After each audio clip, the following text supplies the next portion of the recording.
पूजा रसोई में नाश्ता बना रही थी।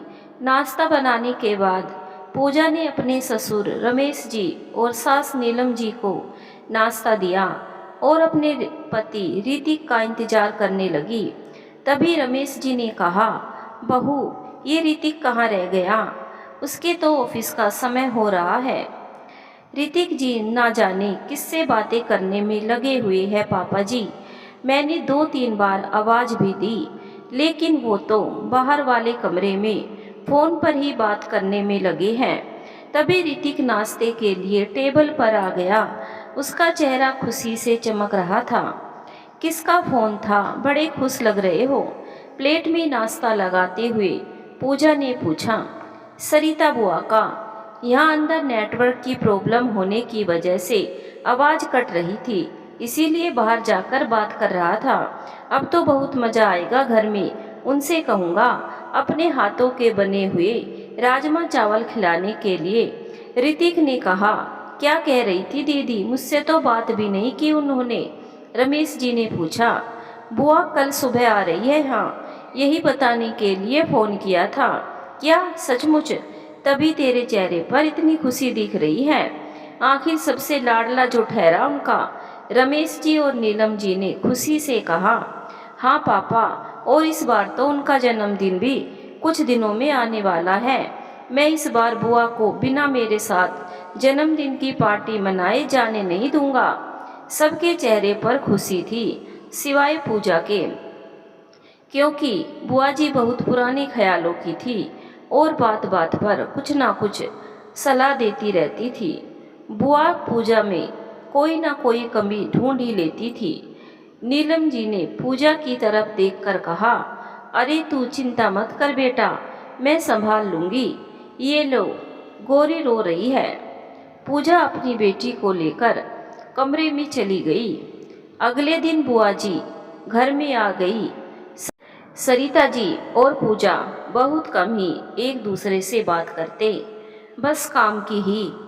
पूजा अधिकतर सामान ऑनलाइन ही मंगाती थी।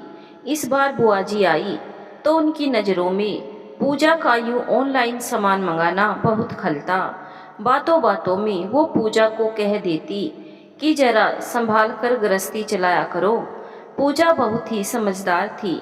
वो कभी भी कोई फिजूल खर्ची नहीं करती थी।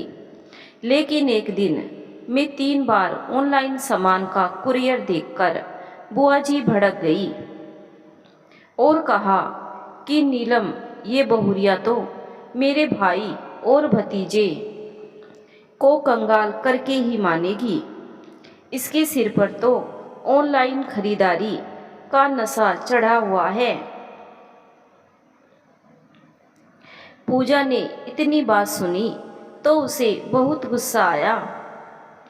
वो सोचने लगी कि बुआ जी बिना सोचे समझे कुछ भी बोल रही है। देखा तक नहीं कि क्या सामान मंगाया है।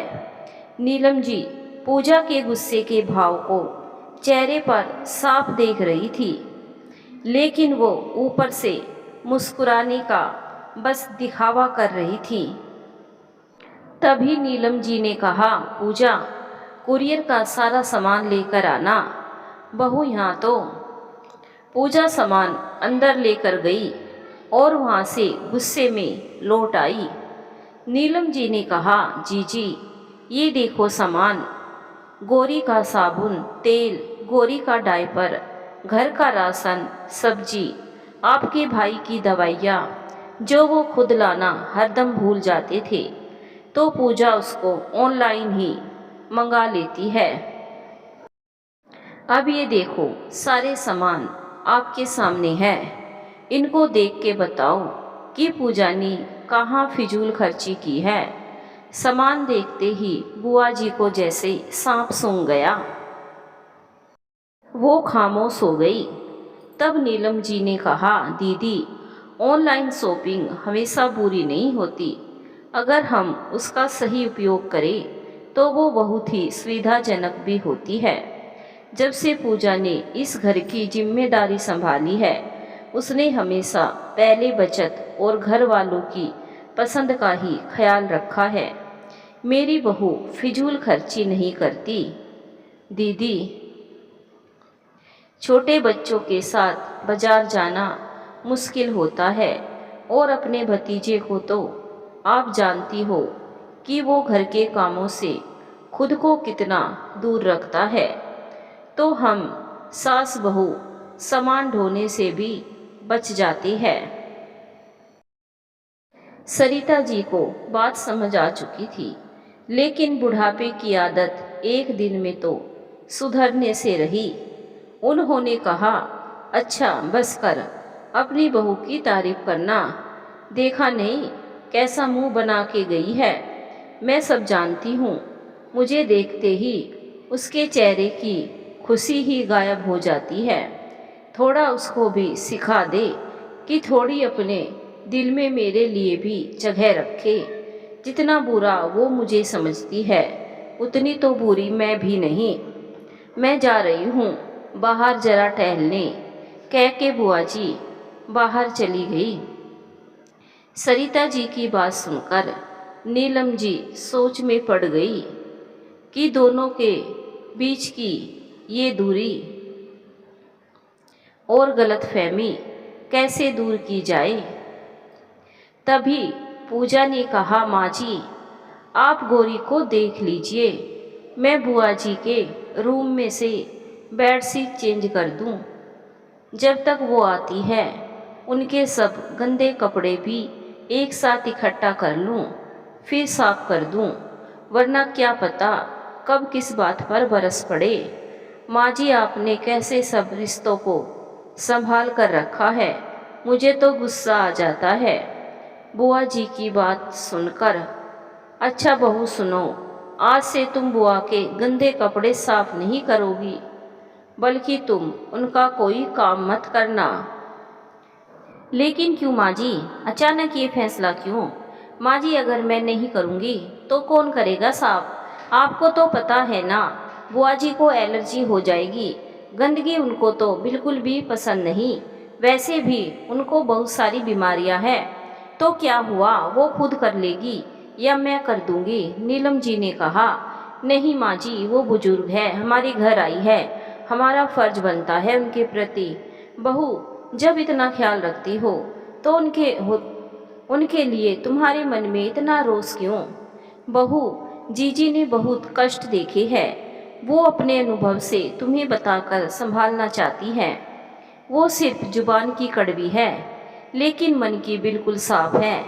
बहू, हमारे मन की भी सफाई उतनी ही जरूरी है जितनी इन कपड़ों की, वरना हमारा शरीर भी उस गंदगी का शिकार हो सकता है। बेटा, वो बुजुर्ग है, उनकी उम्र हो गई है, उनको समझाना मुश्किल है। बड़े बड़े ये कहावत कहते हैं कि बच्चा बूढ़ा एक समान, इसीलिए तुमको ये बात समझनी होगी। वो हमारी मेहमान है, इस घर की बेटी है, तो उनसे प्यार से बात करो और अपनी बातों को रखो, वो जरूर समझेगी।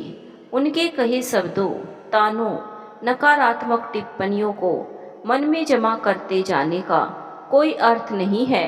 उनकी बातों को सकारात्मक तरीके से लो और जो ठीक ना लगे उसको छोड़ दो। घर आया मेहमान भगवान समान होता है। हाँ माँ जी, आप सही कह रही है, मैं कुछ ज़्यादा ही उनकी बातों को दिल से ले बैठी। वो अपने अनुभव से मुझे ये बताती है कि बचत कितनी ज़रूरी है, जो गलत भी तो नहीं। अब मैं उनकी बात को कभी भी दिल से नहीं लगाऊंगी, पूजा ने मुस्कुराते हुए कहा। तभी नीलम जी ने कहा, ये हुई ना बात, बस यही, मेरी बहू के प्यारे से चेहरे पर मुस्कुराहट ही तो अच्छी लगती है मुझे, ऐसे ही मुस्कुराती रहा करो। बहुत से लोग ऐसे मिलेंगे तो कब तक दुखी होती रहोगी।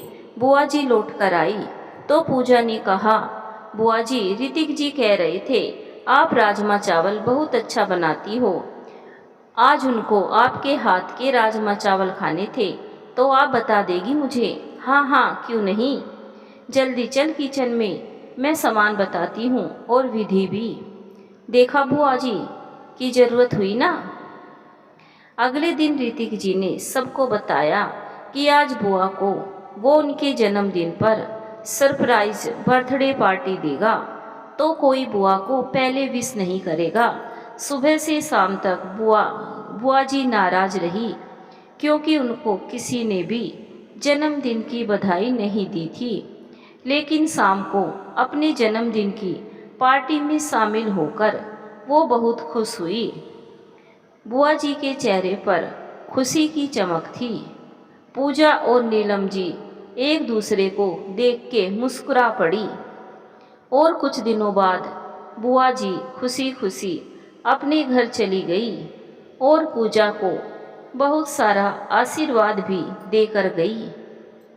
धन्यवाद दोस्तों, आपको कहानी कैसी लगी हमें कमेंट करके ज़रूर बताएं। वीडियो को लाइक भी ज़रूर करें। मिलेंगे एक और नई कहानी के साथ।